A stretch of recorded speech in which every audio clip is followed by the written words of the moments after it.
Festival of journalism कार्यक्रम की शानदार शुरुआत की गई, जिसमें तीसरे दिन के पहले सत्र में launching of 11th international documentary film festival Noida 2023 कार्यक्रम का आयोजन किया गया। भारतीय संस्कृति के अनुसार द्वीप प्रज्वलन और गणेश वंदना के साथ कार्यक्रम की शुरुआत की गई। कार्यक्रम में मीडिया, टीवी और फिल्म जगत से जुड़े देश विदेश से अतिथिगण ने अपनी उपस्थिति दर्ज कराई।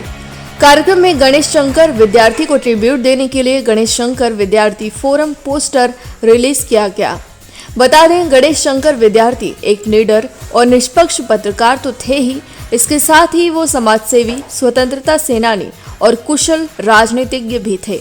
कार्यक्रम में ICMEI के संस्थापक डॉक्टर संदीप मारवा, राहुल रवेल, प्रसिद्ध फिल्म निर्देशक Raza Haider, documentary film maker Syed Mahmood Nawaz, documentary film maker doctor Loveleen Thadani, film maker और लेखक राजेश बादल, वरिष्ठ पत्रकार RSTV चैतन्य पादुकोण, फिल्म पत्रकार मौजूद रहे। कार्यक्रम के दूसरे हॉल में अर्दक काकिमजानोव, कजाकिस्तान के प्रथम सचिव दूतावास doctor Loveleen Thadani, film maker और लेखक मौजूद रहे, जिसमें January events and arguments from Kazakhstan film की स्क्रीनिंग की गई।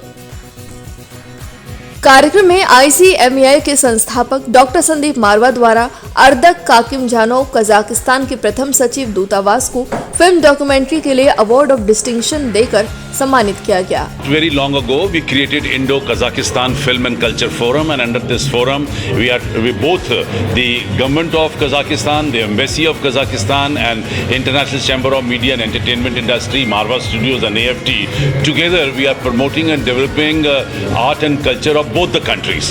In continuation to all our last efforts, where we had a festival of films from Kazakhstan, the scholarship which we have announced for Kazakhstan. This time we had a documentary film from Kazakhstan, and you can very well read that January events and arguments. That's the name of the documentary which has been submitted in this festival. And out of the 9 best documentaries which have begged the award of distinction, even this documentary has also been given this award. And I'm happy that the first secretary from the embassy of Kazakhstan, he was here to inaugurate this session. Sir, Kazakhstan और भारत के relationship के बारे में क्या कुछ कहना? नहीं, हिंदुस्तान और कजाकिस्तान दोनों बहुत पुराने मित्र हैं और कई सालों से हमारी मैत्रिता जो है वो बढ़ रही है और बढ़ती जा रही है। हम लोग सिर्फ आर्ट और कल्चर की बात नहीं, बल्कि आपस में बिजनेस कर रहे हैं, स्पोर्ट्स कर रहे हैं, एजुकेशन कर रहे हैं, और हिंदुस्तान से कजाकिस्तान जाने वालों की जो मात्रा है टूरिज़्म के अंतर्गत, वो भी दिन रात जो है बढ़ती चली जा रही है। और हम लोगों ने इसे भी अपना फ़र्ज़ समझा है कि हम कज़ाकिस्तान को हिंदुस्तान में बहुत ज़्यादा पॉपुलर करें, ताकि हमारी मैत्री जो है और आगे बढ़े।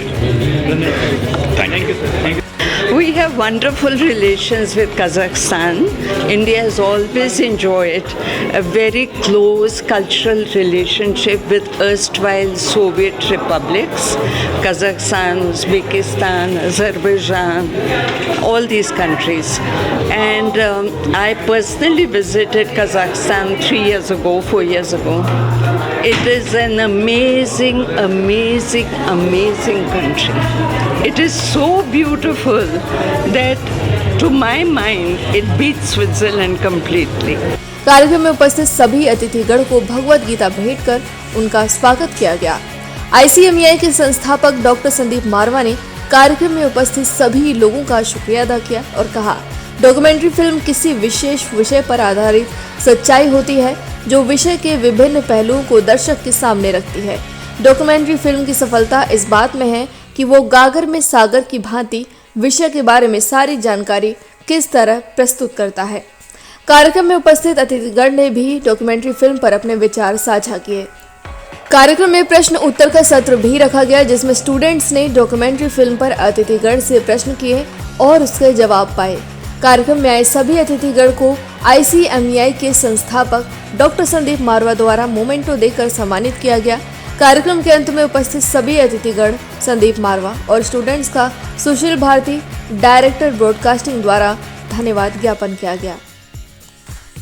मुझे बड़ी खुशी है कि आज 11वें ग्लोबल फेस्टिवल ऑफ जर्नलिज्म के तीसरे दिन हमने अपना 11वां इंटरनेशनल फेस्टिवल ऑफ डॉक्यूमेंट्री की ये आज ओपन किया है।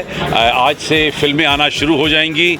पिछली फिल्मों का चैप्टर क्लोज हुआ है। पिछले साल हमें पेंडेमिक के बावजूद भी तकरीबन 60 फिल्में मिल गई थी। मुझे उम्मीद है कि इस बार 30 मई जो कि लास्ट डेट हम लोग अनाउंस कर रहे हैं डॉक्यूमेंट्री एकत्र करने की, करीब 100 से भी ज़्यादा इस बार फिल्में आनी चाहिए। और आज की इस सभा में हमारे पास बम्बई से राहुल रवेल जी, चैतन्य जी और दिल्ली से और देश भर से बहुत बड़े बड़े डॉक्यूमेंट्री फिल्म मेकर यहाँ पहुँचे, जिन्होंने अपने विचारों को मंच पे रखा और ज़बरदस्त सवालों का और जवाबों का दौर चलता रहा। डॉक्यूमेंट्री फिल्म जो डॉक्यूमेंट्री है वो एक सच्चाई को सामने लाने का सबसे अच्छा तरीका होता है और कहीं ना कहीं डॉक्यूमेंट्री जो है वो दब गई थी और मिटती हुई सी नज़र आ रही थी। शायद यही वजह थी 11 साल पहले हम लोगों ने इस दौर को फिर से एक बार शुरू किया है। पूरे देश में कोई इतने ज़्यादा डॉक्यूमेंट्री फिल्म फेस्टिवल नहीं है, तो शायद मेरे को लगा कि हम लोग क्योंकि ऑलरेडी फिल्म फेस्टिवल करते रहे हैं और जर्नलिज्म का एक इतना बड़ा फेस्टिवल करते हैं, उसके बीच में हम लोगों ने डॉक्यूमेंट्री फिल्म फेस्टिवल को जोड़ा है और इसी के प्रभाव से, इस नदी के प्रभाव से मुझे पूरी उम्मीद है कि हमारा डॉक्यूमेंट्री फिल्म फेस्टिवल 2-4 सालों में ही फिर से एक बहुत बड़ा डॉक्यूमेंट्री फिल्म फेस्टिवल हो जाएगा।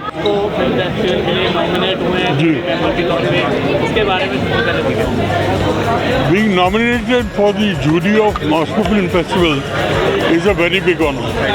It is one of the best and major festivals of India, and I am honored with this nomination. And I am very happy to be here today, क्योंकि मैं संदीप के राइज देख चुका हूँ जो संदीप ने किया है और मैं यही चाहता हूँ कि ये करते रहें और बढ़ते रहें। एक तो संदीप मारवा जी डॉक्यूमेंट्री फेस्टिवल्स को इतना इनकरेज करते हैं। जो होता है ना, आमतौर पे लोग अक्सर डॉक्यूमेंट्री को थोड़ा एक नीचा नज़र से देखा जाता है कि आप फीचर फिल्म नहीं बनाते। मतलब फीचर फिल्म यानी जैसे आमतौर पे अभी जो पठान रिलीज़ हुई, that is a main entertainment feature film. तो वो लोग बोलते डॉक्यूमेंट्री फिल्म में क्या रखा है, उसमें क्या मनोरंजन होता है, कोई वायलेंस नहीं, एक्शन नहीं, म्यूज़िक नहीं। तो लोग हमेशा एक सौतेली नज़र, जिसको मैं कह सकता हूँ, उस नज़र से डॉक्यूमेंट्री को देखते हैं। तो संदीप मारवा ने ये जो जो उत्सव में अभी जो डॉक्यूमेंट्री को एक अलग लेवल दिया है और उनको एक रिकग्निशन, उनको एक अवार्ड रिवॉर्ड सब दिया है, तो मैं समझता हूँ कि ये एक बहुत अच्छी बात है कि आमतौर पे कोई भी आप में से या कोई भी मतलब आम आदमी या आम स्टूडेंट एक डॉक्यूमेंट्री बना सकता है। सिर्फ आपको एक मोबाइल की ज़रूरत है। देखिए, जब से ये ग्लोबल फिल्म फेस्टिवल शुरू हुआ है, 11वां साल है और मैं पूरे 11 साल से यहाँ जुड़ा हुआ हूँ आपके इस इंस्टीट्यूट से। और मैंने देखा है कि पूरे इस 11 साल, 10 साल और ये 11वां साल है, इसमें सारे संसार से अनेक देशों की जो फिल्में आती हैं वो हर देश की धरती की नुमाइंदगी करती हैं। वहाँ का कल्चर उसमें देखने को मिलता है, वहाँ की सोसाइटी की जो संरचना है वो देखने को मिलती है, वहाँ के रीति रिवाज देखने को मिलते हैं। और सबसे बड़ी बात यह है कि उन देशों की खुशबू आपके इस कैंपस में धड़कती है और महकती है। तो डॉक्यूमेंट्री जो फेस्टिवल है वो चूँकि कम होते जा रहे हैं और हमें ये लगता है कि इसकी तादाद थोड़ी बढ़नी चाहिए या कम से कम उसकी फ्रिक्वेंसी ऐसी हो कि उसमें बहुत सारे लोग पार्टिसिपेट कर पाएँ। और अभी जो ये है आज का फेस्टिवल जो अभी हम लोग देख रहे हैं, इसकी जो एनर्जी का लेवल है ये बहुत उम्दा है। तो अगर ये बरकरार रहे, ये रहे, तो ही बहुत कुछ हो जाएगा। यानी मसलन इसमें बच्चे भी हैं, जो स्टूडेंट हैं वो भी हैं और जो प्रैक्टिशनर्स हैं वो भी हैं। तो प्रैक्टिशनर्स जब आ कर के देखते हैं कि यंग लोग उसमें आ रहे हैं, शामिल हो रहे हैं, तो हमें बहुत कुछ, हमारा पाव भर खून दौड़ जाता है, क्योंकि भाई हमने तो बहुत कुछ कर लिया या थोड़ा सा आलसी भी हो सकते हैं, लेकिन एक जो नया दौर है इसको नए तरीके से समझने वाले, एक नई ग्रामर गढ़ने के लिए ये स्टूडेंट ही कर पाएंगे। तो मुझे लगता है कि डॉक्यूमेंट्री फेस्टिवल्स और होने चाहिए और उसमें स्टूडेंट्स का पार्टिसिपेशन और ज़्यादा होना चाहिए।